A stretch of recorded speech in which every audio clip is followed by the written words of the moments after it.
welcome to the Hero You podcast. I am your host, Matt Hitt, and I am grateful for the chance to be with you today. I know you could be doing anything right now, and I am truly grateful for this time that we get to spend together. And kudos to you for your desire to learn more about yourself and how to unlock your hero within. Every episode, I will share ideas, thoughts, and experiences that I have had that have helped me along my journey and will helpfully help you along yours. It is our mission to help as many people as we can uncover their true greatness. With that goal in mind, let the show begin. In today's episode, I want to introduce you to my friend Jerry and tell you a little about his story. Jerry is a great example of what I feel like is happening all around us and to us. The world is so fast right now, and there is so much pressure on us to succeed financially, career, start a family, to be a model person all by the age of 25. There is so much information being thrown out at us, and really from every platform that we're on. With the introduction to AI into our social media, we are being fed feed after feed of how to become a millionaire, a better father, businessman, lover, podcaster, and influencer, what to buy, where to go to school, or even if we should go to school. There's so much out there that if we don't have a firm foundation of who we are, this can honestly take us for a ride and leave us in the dirt on the side of the road. That's why I have created Hero You. It's about finding yourself, reframing your limited beliefs, establishing your core values that will anchor you in your journey to become your hero that your life, family, and community needs. Without those anchors in place, it's easy to waver and drift away. So let's go on to Jerry. Jerry was awesome. He was the life of the party, always living in the moment, not letting anything bother him, and spending as much time as he could outside, either surfing, hiking, playing sports, or just being out with friends. He loved everything that involved the sun in his face and the freedom to do what he wanted. Jerry was getting closer to graduation. Jerry had a dream to go to Europe for a month and just to go out and enjoy the country. He didn't know anyone there, but that was Jerry. He could make friends anywhere. So, to make his dream a reality, he started to apply for jobs. Great news came when one of his friends said his mom was hiring, and it paid pretty well. She would always bring on students getting ready to graduate and give them warehouse jobs to help them before leaving for school. So his buddy convinced him to apply. It wasn't soon after that Jerry had his new gig. He was loading boxes, stacking pallets, all while listening to his favorite music. Building muscle, listening to music, and stacking cash is what he called it. He worked very hard and his work ethic was being noticed, not just by others in the warehouse, but others in the corporate office too. Soon he was meeting in the office with one of the higher ups. He was congratulating him for all his hard work. Before he knew it, he was given a raise. The white collar asked about Jerry's plans after graduation, and he shared his dream about going to Europe and how this was going to get him there. The guy nodded his head in agreement to the vision, but stopped Jerry before he could finish. What if you were able to make the trip even a bigger one? He said, maybe visiting even more countries nearby and really making a big deal about it. Maybe even staying for a year. Jerry thought about it. He thought that'd be awesome, but he wasn't sure how long he would have to work to be able to earn enough money to get there.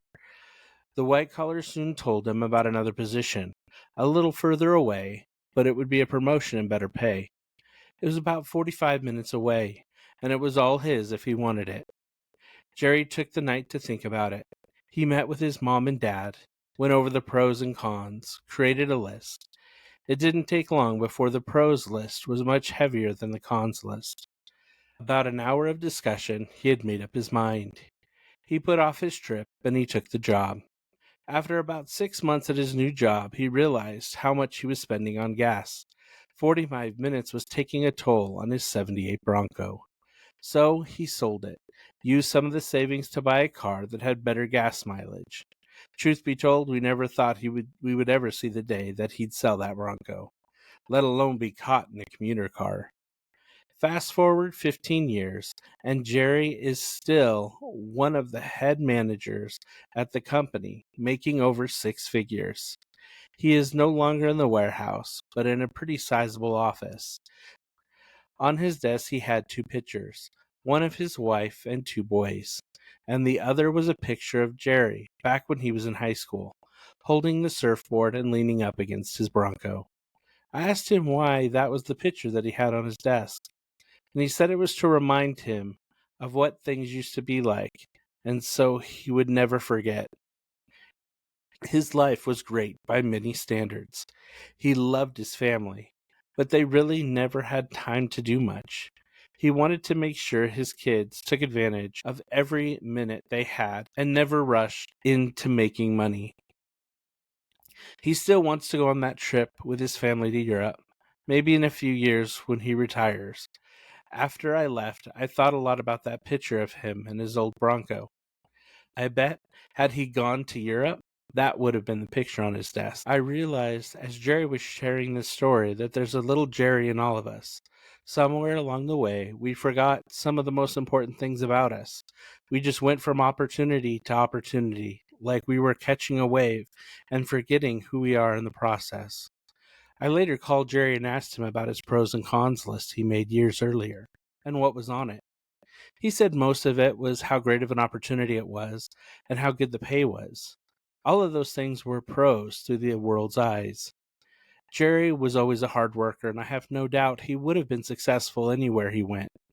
But there were two things missing from his pros and cons list: what he wanted and a deadline to do it.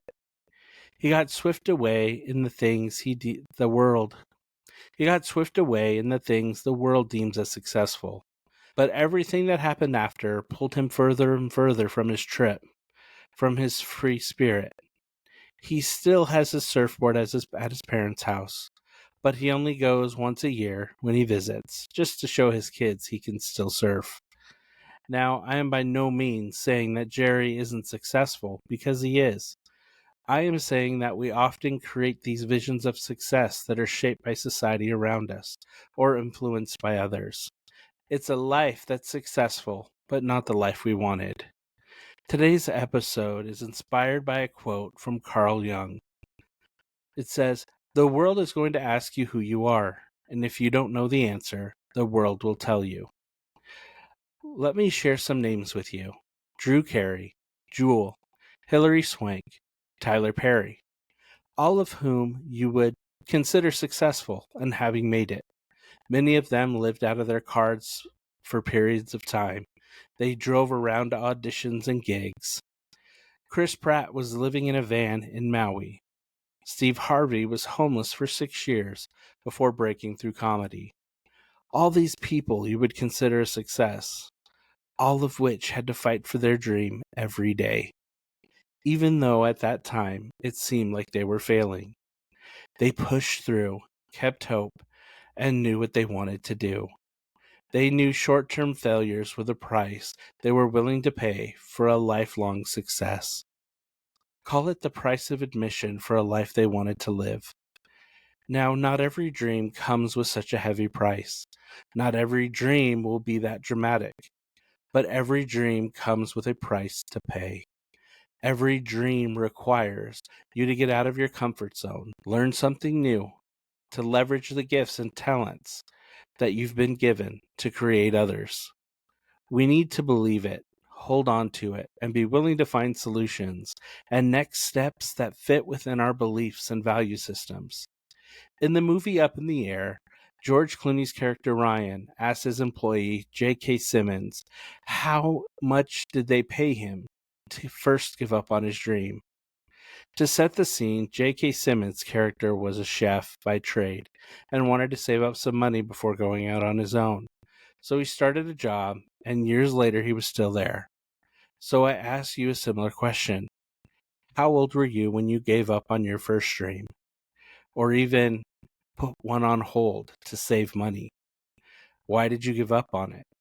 Was it a lack of clarity that made you give up? What was it?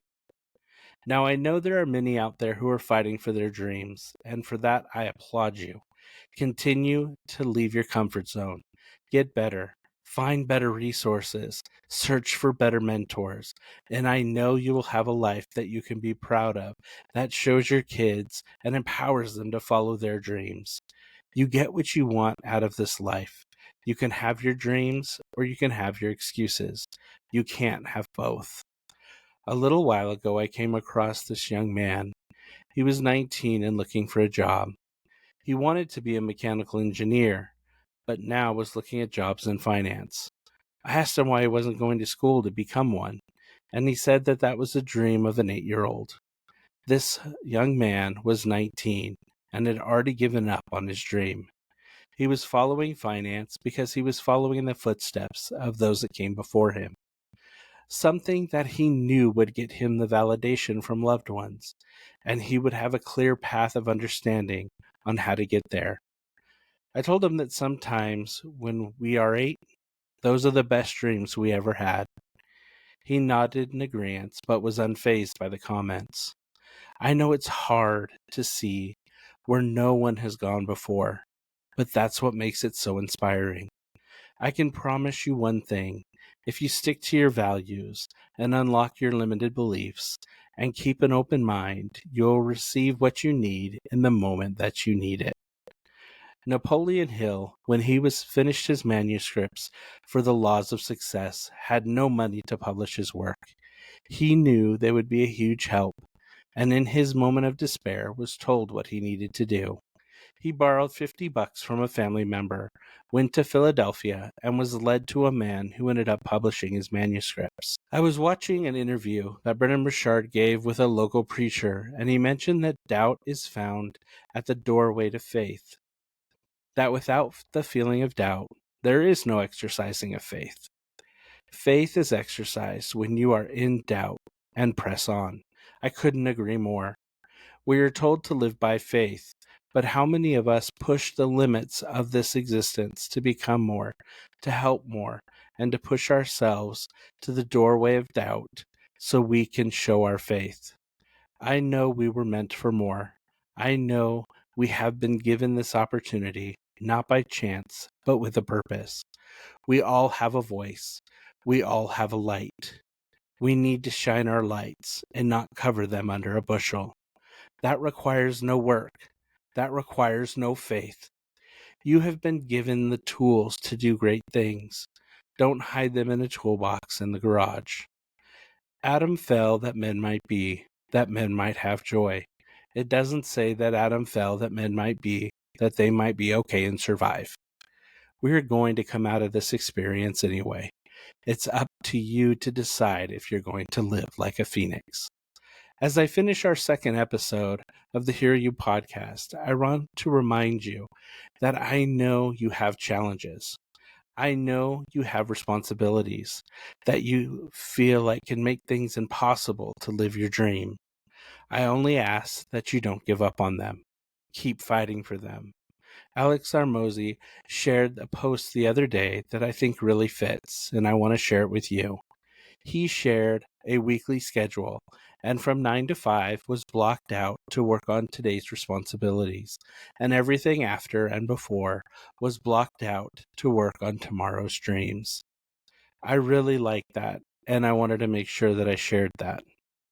This life has enough for everyone. You just need to want it bad enough and fight long enough to make it a reality. It's not the first axe swing that takes down a tree. It is the collection of all the swings from the beginning until the trunk hits the grass underneath it. Thank you so much for listening to today's episode. I hope you found the insights valuable and inspiring. It's listeners like you who make this journey worthwhile, and I'm incredibly grateful for your support. I invite you to explore more at herouint.com for additional resources that will empower you to unlock your hero within. Feel free to do all the fun social media stuff like subscribe and share with a friend. Your word of mouth helps us grow and reach more like-minded individuals who are eager to thrive. Remember, you were built for greatness by greatness. Until next time, cheers and God bless.